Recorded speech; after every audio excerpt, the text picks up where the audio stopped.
그대 지금 무슨 생각하며 일을 하고 있나요? 나와 놀고 싶은 마음은 없나요? 알아요. 그대 해야 할 일만이 남았다는 걸.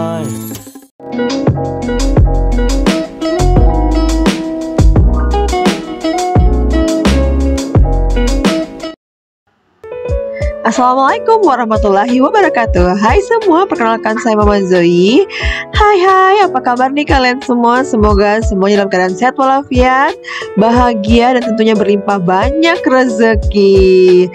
Nah, sekarang aku mau tanya nih sama kalian semua, apa kabar nih di penghujung bulan Juni ini?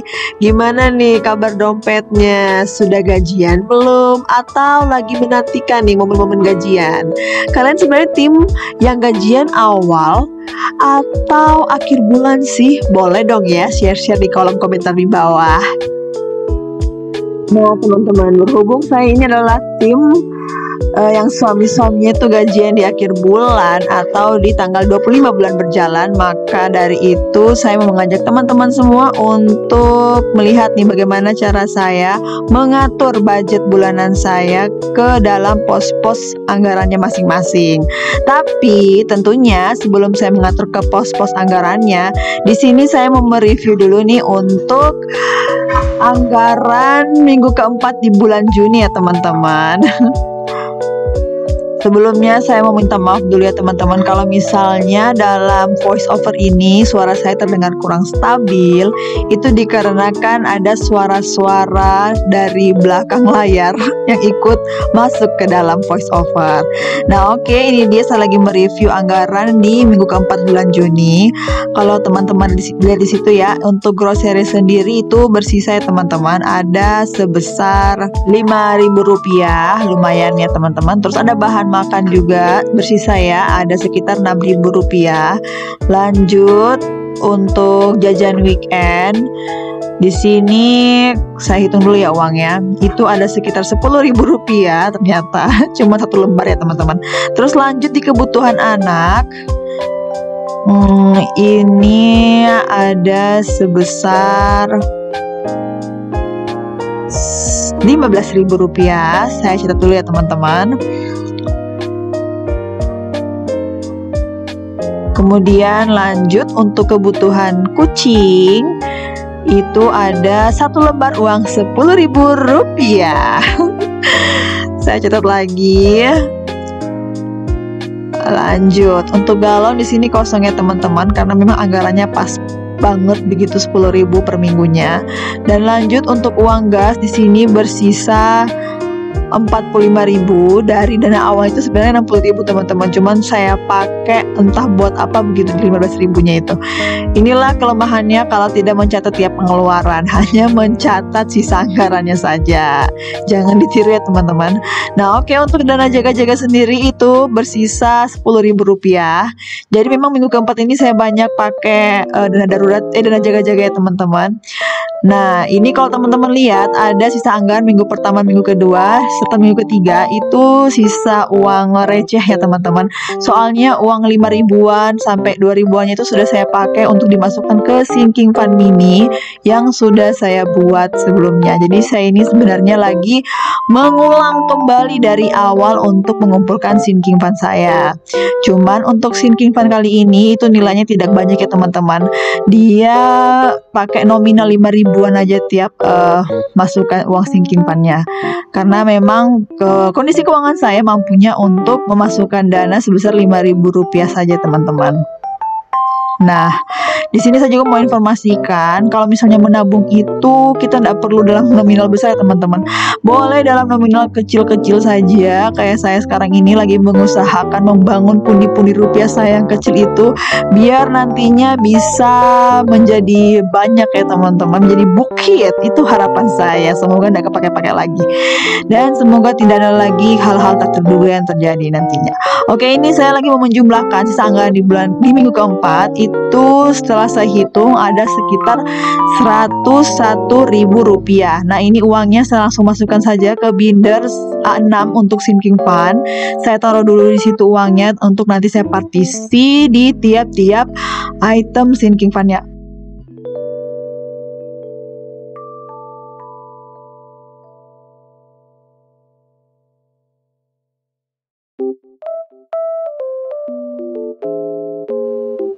Oke teman-teman, ini kita sudah masuk di budget plan saya atau rencana anggaran saya di bulan Juli. Sambil saya ngambil uangnya nih, ini saya memperlihatkannya teman-teman. Kalau untuk saving sendiri, baik itu dana darurat, dana haji, dana pendidikan, dan juga dana pensiun, itu sudah saya transfer ke masing-masing item penyimpanannya teman-teman. Jadi untuk dana darurat sendiri itu saya simpan di tabungan pribadi saya yang dia itu nggak punya ATM. Jadi kalau mau ngambil uang itu harus datang langsung begitu, wajib ke banknya. Nah, untuk dana haji, dana pendidikan, dan juga dana pensiun itu saya langsung masukkan di unit reksadana saya menggunakan aplikasi Bibit yang sudah pernah saya jelaskan juga di video saya sebelum-sebelumnya ya teman-teman. Jadi memang saya punya beberapa tempat penyimpanan untuk tabungan-tabungan wajib ini, biar nanti itu saya tidak gampang untuk mengutak-ngatiknya begitu loh teman-teman.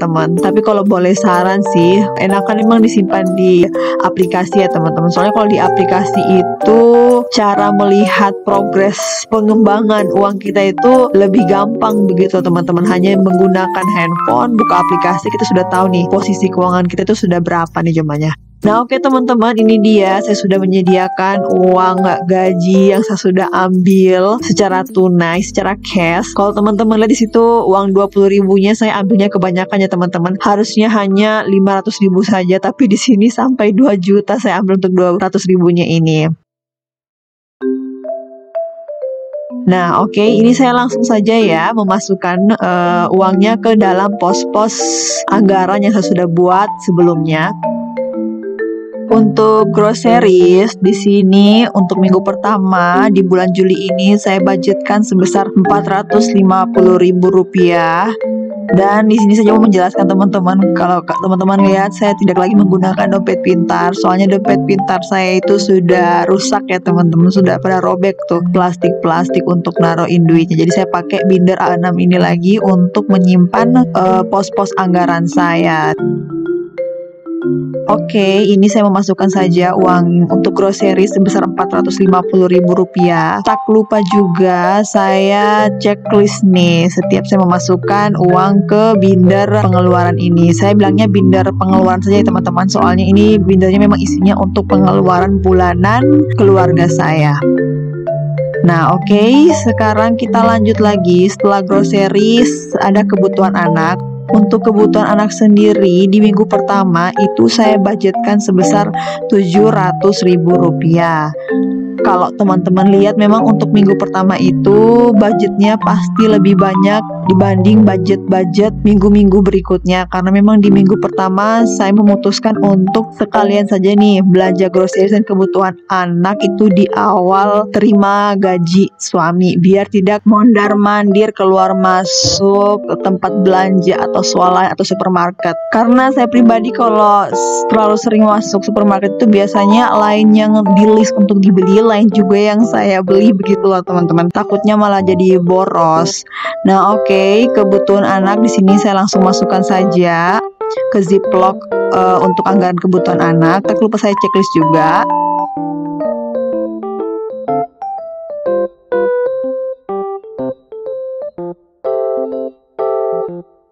Terus selanjutnya ini saya mau memasukkan atau menghitung uang untuk kebutuhan kucing. Di sini kebutuhan kucing saya budgetkan sebesar Rp300.000.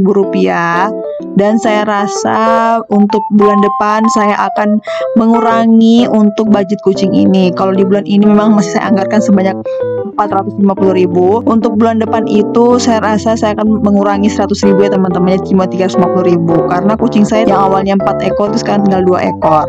Nah oke, ini saya masukkan saja uangnya ke Ziploc untuk kebutuhan kucing. Tak lupa juga saya checklist. Nah oke, sekarang kita lanjut ke bahan makan. Nah untuk bahan makan sendiri itu saya budgetkan rata ya teman-teman, dari minggu 1 sampai minggu 4, yaitu sebesar Rp200.000 di tiap minggunya. Nah di sini saya mau menghitung uangnya saja. Saya pakai uang 20.000-an ya teman-teman, biar memudahkan saya untuk berbelanja. Saya juga biasanya belanja mingguan bahan makan ini di mas-mas sayur yang lewat depan rumah saja begitu loh teman-teman. Biasanya juga mas-masnya kalau terlalu pagi datang belum punya uang receh gitu untuk kembalian. Jadi lumayan saya pakai uang 20 ribuan ini. Nah oke, lanjut ini ke jajan weekend. Untuk jajan weekend saya budgetkan 150 ribu. Ini biasa saya gunakan di hari Sabtu dan Minggu untuk kebutuhan anak saya bermain. Biasanya saya bawa ke taman bermain atau ke mall. Pokoknya ke tempat bermain anak-anak begitu loh teman-teman, biar anaknya tidak bosan. Nah lanjut, habis jajan weekend, di sini saya memasukkan budget juga untuk gas. Di bulan ini saya anggarkan 60 ribu rupiah karena gas sekarang lagi naik ya teman-teman. Untuk gas LPG 5,5 kg itu sebenarnya 100 ribu rupiah. Cuman saya masih punya dana sisa gas di bulan kemarin yang tidak terpakai. Jadi kayaknya kalau misalnya habis bulan ini gasnya, saya akan tambahkan dengan anggaran di bulan kemarin yang sudah masukkan di sinking fund. Nah oke, lanjut ke galon. Galon itu saya budgetkan 10 ribu rupiah untuk di minggu pertama. Dan rata ya teman-teman, sampai minggu keempat itu 10 ribu rupiah. Sama halnya dengan jajan weekend itu rata ya teman-teman, sama semua nilainya. Dari minggu 1 sampai minggu 4 itu 150 ribu rupiah.